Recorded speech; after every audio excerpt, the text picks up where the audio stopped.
नमस्कार मित्रांनो. Target exam Marathi या आपल्या आवडत्या चॅनलवरती तुमचे मनपूर्वक स्वागत आहे. दररोजप्रमाणे आज आपण बघणार आहोत 20 जून 2026 या दिवसातील महत्त्वाचे चालू घडामोडी आधारित प्रश्न व उत्तरे. जर तुम्ही कोणत्याही परीक्षेची तयारी करत असाल त्यासाठी अत्यंत महत्त्वाचे असणारे प्रश्न आपण घेत असतो. जर तुम्ही टार्गेट एक्झाम मराठी या चॅनलवरती नवीन असाल तर या चॅनलला सबस्क्राईब सुद्धा करून घेऊ शकतात, जेणेकरून दरचे व्हिडिओ तुम्हाला बघायला मिळतील. चला तर सुरुवात करूया आज आपल्या महत्त्वपूर्ण प्रश्नांना. त्यापूर्वी काल विचारलेला प्रश्न होता आणि ह्या प्रश्नाचं उत्तर तुम्हाला कमेंट करून सांगायचे होते. तर ते प्रश्नाचं उत्तर आपण नेमके आहे हे बघणार आहोत. प्रश्न आहेत, महिलांसाठी आणि तृतीय पंथीय व्यक्तीसाठी प्रियदर्शिनी मोफत बस प्रवास योजना ही कोणत्या राज्याने सुरू केली आहे? तर या प्रश्नाचं योग्य उत्तर आहे ऑप्शन क्रमांक बी, केरळ. बघूया आजच्या प्रश्नांना सुरुवात करूया. आजचा प्रश्न आहे प्रश्न क्रमांक 1. फिफा विश्वचषक 2026 मध्ये प्लेइंग 11 मध्ये स्थान मिळवणारा पहिला भारतीय वंशाचा फुटबॉलपटू कोण आहे? बघा, महत्वाचा प्रश्न आहे.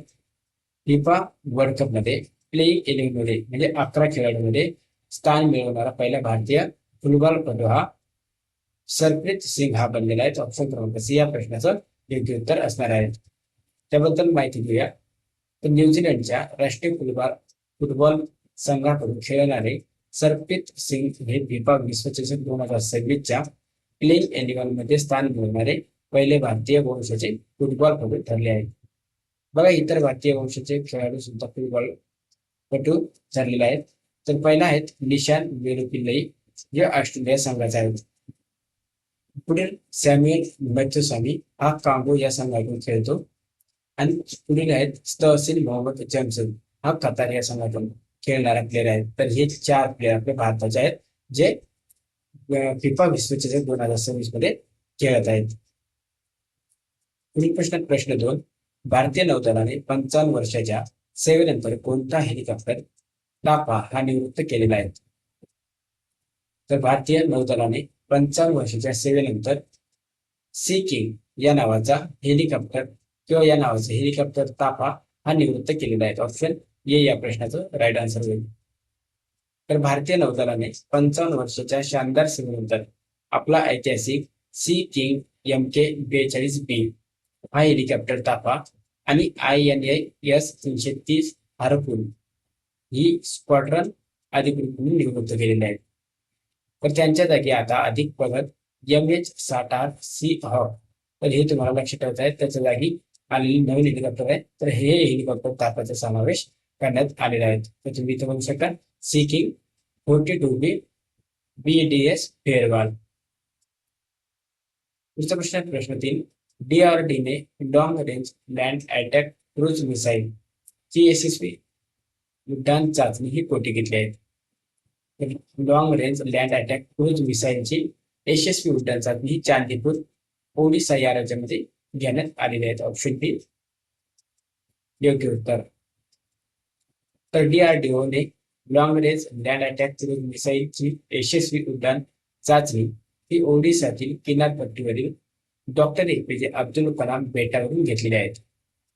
तर या क्षेपणास्त्राचा पल्ला सुमारे 1000 किलोमीटर आणि 450 किलो वजनाचे वार हेड वाहून नेऊ शकते, इतकी याची क्षमता आहे. याचे विशिष्ट काय, तर हे पूर्णपणे स्वदेशी बनावटीचे क्षेपणास्त्र आहेत. हे कमी उंचीवर उड्डाण करून शत्रूच्या रडारवर चकवा देण्यात अत्यंत सक्षम आहे. तर एवढी माहिती या प्रश्नाबद्दल DRDOचे तुम्हाला लक्ष ठेवायचे आहे. पुढील प्रश्न आहे प्रश्न 4. पत्थरकट्टी कला, 52 बुटी साडी आणि पीडिया पेंटिंग यांना GI टॅग कोणत्या राज्यात मिळाला आहे? बघा, GI टॅग मिळालेले आहेत बिहार या राज्याचे आहेत. पत्थरकट्टी कला, 52 बुटी साडी आणि पीडिया पेंटिंग हे कोणत्या राज्याचे आहेत? तर बिहार या राज्यातील आहेत. या राज्यातील यांना GI टॅग मिळालेले आहेत. तर 52 बुटी साडी ही साडी नालंदा येथे प्रसिद्ध आहे. तर या हाताने विणलेल्या साडीच्या कापडावर 52 पारंपरिक सांस्कृतिक चिन्हे आणि बुटी विणल्या जातात, म्हणून यांना GI टॅग मिळाले आहे. पत्थरकट्टी कला हे गयामध्ये प्रसिद्ध आहे. तर हा सुमारे 300 वर्ष जुना दगडी कोरीव काम करण्याचा कला प्रकार असून यात काळ्या ग्रेनाइटवर सुंदर नक्षीकाम केले जाते, म्हणून याला जीआय टॅग मिळाला जातो. पीडीआय पेंटिंग जी भोजपुरीची आहे, भोजपुरी या ठिकाणी आहे, तर हा महिलांद्वारे सण उत्सवामध्ये काढला जाणारा एक पारंपरिक कला प्रकार आहे. त्यामुळे या पीडीआय पेंटिंगला सुद्धा जीआय टॅग मिळाला आहे. तर जीआय टॅग वरती प्रश्न आपल्याला विचारले जाऊ शकतात, हे तुम्हाला चांगल्या पद्धतीने लक्षात ठेवायचे आहे. पुढील प्रश्न आहे प्रश्न 5. यूपीआय स्वीकारणारे प्रसिद्ध डिपार्टमेंट स्टोअर फ्रान्समधील कोणत्या शहरात स्थित आहेत? बघा, यूपीआय स्वीकारणारे प्रसिद्ध डिपार्टमेंट स्टोअर हे फ्रान्समधील नाईस व पॅरिस, तर या दोन्ही ठिकाणी स्थित आहेत. तर ऑप्शन क्रमांक डी या प्रश्नाचं योग्य उत्तर आहे फक्त बी व सी. बघा ते कुठे आहेत ते बघूया. तर भारताचे वाणिज्य आणि उद्योग मंत्री पियुष गोयल यांनी फ्रान्समधील गॅलरीज लेफायटी नाईस मेसन येथे यूपीआय अधिकृतपणे लॉन्च केलेले आहेत. तर या प्रसिद्ध डिपार्टमेंट स्टोअरच्या पॅरिसमध्ये सुद्धा मुख्य शाखेतही, तर ही शाखा गॅलरीज लॅफायटी हौसन या ठिकाणी भारतीय पर्यटकांच्या सोयीसाठी यूपीआय पेमेंटची सुविधा उपलब्ध करून दिलेली आहे. एवढी माहिती या प्रश्नाबद्दल. पुढील प्रश्न आहे प्रश्न 6. राष्ट्रीय तपास संस्था चे नवीन महानिरीक्षक म्हणून कोणाची नियुक्ती करण्यात आली आहे? बघा, NIA चे नवीन महानिरीक्षक म्हणजेच काय, तर आयजी कोणाची नियुक्ती करण्यात आली आहे? तर सुंदरराज पी यांची नियुक्ती करण्यात आलेली आहे. ऑप्शन क्रमांक सी या प्रश्नाचं योग्य उत्तर होईल. तर जून 2026 मध्ये केंद्र सरकारने छत्तीसगड केडरचे वरिष्ठ IPS अधिकारी आहेत सुंदरराज पी यांची नियुक्ती केलेली आहे. आणि पश्चिम बंगाल केंद्राचे IPS अधिकारी आहेत अमित पी जावलगी यांची राष्ट्रीय तपास संस्थेच्या महानिरीक्षकपदी नियुक्ती करण्यात आलेली आहे. तर या दोघांची नियुक्ती करण्यात आलेली आहे. परंतु प्रश्नामध्ये आपल्याला फक्त यांचं नाव होतं, त्यामुळे या प्रश्नाचं आपल्याला उत्तर आहे सुंदरराज पी. राष्ट्रीय तपास संस्था म्हणजेच नॅशनल इन्व्हेस्टिगेशन एजन्सी याबद्दल थोडक्यात माहिती होते. तर या संस्थेची स्थापना झालेली आहे 31 डिसेंबर 2008 साली.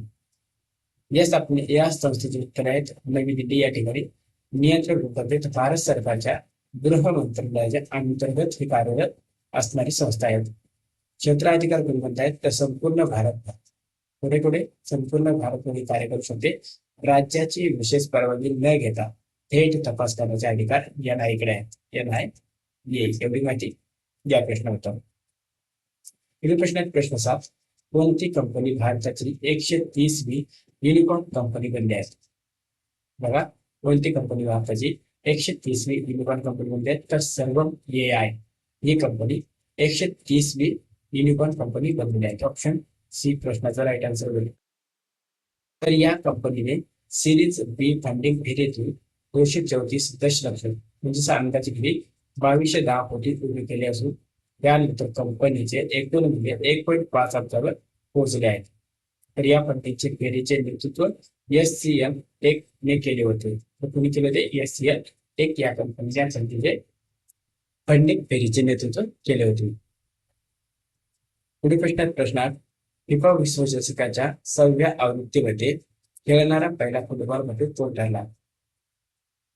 तर फिफा विश्वचषकाच्या 6व्या आवृत्तीमध्ये खेळणारा पहिला फुटबॉलपटू ठरलेला आहे लिओनेल मेस्सी.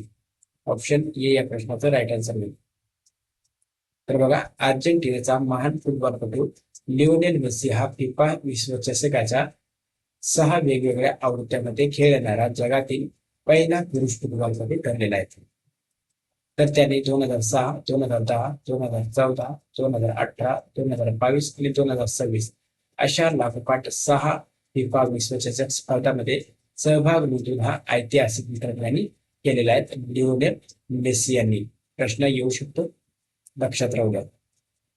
पुढील प्रश्न म्हणतो पिच ब्लॅक 2026 बहुराष्ट्रीय हवाई सरावाचे आयोजन कोणता देश करत आहे? बघा, पिच ब्लॅक 2026 बहुराष्ट्रीय हवाई सरावाचे आयोजन हा ऑस्ट्रेलिया हा देश करत आहेत. ऑप्शन क्रमांक सी या प्रश्नाचं राईट आन्सर असणार आहे.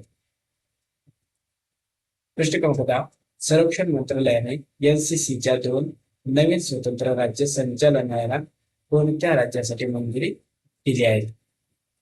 तर संरक्षण मंत्रालयाने NCCच्या 2 नवीन स्वतंत्र राज्य संचालनालयाला आंध्र प्रदेश आणि झारखंड या 2 ठिकाणी या 2 राज्यासाठी मंजुरी देण्यात आलेली आहे. ऑप्शन क्रमांक बी या प्रश्नाचं योग्य उत्तर होईल. तर संरक्षण मंत्रालयाने आंध्र प्रदेश आणि झारखंड या 2 राज्यासाठी एनसीसीच्या नवीन स्वतंत्र राज्य संचालनालयाच्या निर्मितीस मंजुरी दिली आहे. या निर्णयामुळे देशातील एनसीसी राज्य संचालनाची एकूण संख्या 17 वर आता 19 झालेली आहे. पूर्वी किती होते? तर 17 होते, आता ही 19 झालेली आहेत. प्रश्न आहे प्रश्न क्रमांक 11. CODNE केंद्र स्थापनेसाठी डसाल्ट सिस्टमने कोणत्या भारतीय संस्थेची भागीदारी केली आहे? तर कोडेनने. तर कोडेचा फुल फॉर्म काय आहे? Centre of design excellence in nuclear engineering.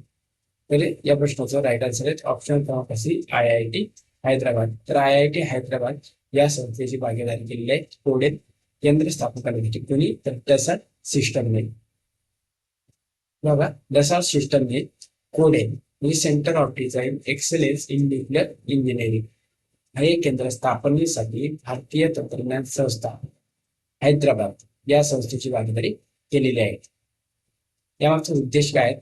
तर आण्विक अभियांत्रिकी क्षेत्रातील डिझाईन आणि सिम्युलेशन तंत्रज्ञानाला चालना देणे हा त्या मागचा महत्वाचा उद्देश आहे. पुढील प्रश्न या सिरीजचा शेवटचा प्रश्न आहे. प्रश्न क्रमांक 12. SOLAR-1 हा पहिला समर्पित अंतराळ हवामान निरीक्षक उपग्रह कोणत्या देशाचा आहे?